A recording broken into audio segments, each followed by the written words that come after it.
మనకి ఇప్పుడు తాటిగారులు అయితే రెడీ అయినాయి. మనం తిని టేస్ట్ చూద్దాం. హాయ్ ఫ్రెండ్స్, ఇదిగోండి చూడండి, మనకైతే తాటి గారెలు తాటి రొట్టు రెడీగా ఉంది. దీన్ని మనం ఇప్పుడు తిని టేస్ట్ చేయబోతున్నాం. రెండు ఎలా ఉన్నాయో ఒకసారి చూడండి.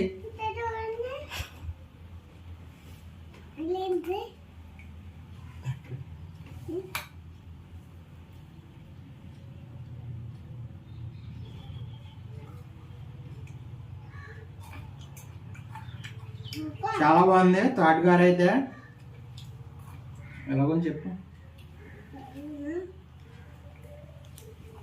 మనం ఇప్పుడైతే తాటి రొట్టు కూడా టేస్ట్ చూడబోతున్నాం. తాటి రొట్టు ఎలా ఉందో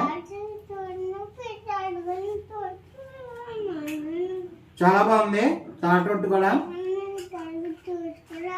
ఇది మా పల్లెటూరులోనే దొరుకుతుంది తాటి